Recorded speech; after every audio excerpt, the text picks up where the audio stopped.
আমি গতকাল জাতীয় বাজেট শুনলাম 2026-27 অর্থ বছরের বাজেট পেশ করছে।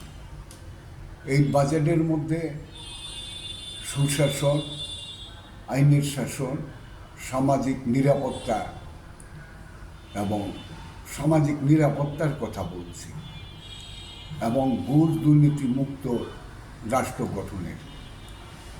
কিন্তু এই ঘুষ দুর্নীতির মূল উৎস হচ্ছে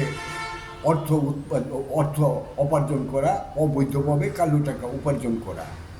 অপরদিকে সংসদে দেখলাম কালো টাকা সাদা করার একটা বিধান রেখেছে এবং 6টা ক্ষেত্রে এই টাকা কোত্থেকে উৎপাদন করলো বা কোত্থেকে এই টাকা পেল তার কোনো প্রশ্ন করা যাবে না। তাইলে অতীতের সরকারগুলিও এই কালো টাকা সাদা করার এই সংসদে এই বাজেটে রাখছে, যার জন্যে এই আইনের শাসন সুশাসন প্রতিষ্ঠিত হয় নাই, দুর্নীতি ছিল। তা আজকেও যদি কালো টাকা সাদা করারই বিধান থাকে তাহলে তো এইখান থেকে সুশাসন প্রতিষ্ঠা হবে না। তাই আমার দাবি কালো টাকা সাদা নয়।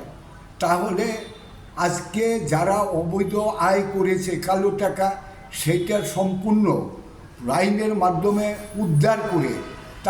উদ্ধার করে রাষ্ট্রীয় তহবিলে জমা দেওয়া এবং রাষ্ট্রীয় খাতায় করা এবং যেইভাবেই আসছে সেটা কোনো সুযোগ না দেওয়া, তাহলেই কেবল সম্ভব হবে আইনের শাসন সুশাসন প্রতিষ্ঠা।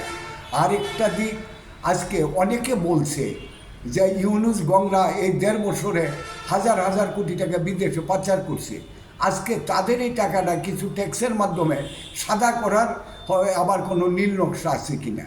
তাই আবারও আমি দাবি করব কালো টাকা সাদা করার বিধান বাতিল করা এবং তাদের আইনের আওতায় আনা, এইটুকু আমার এবং আজকে জনগণের দাবি।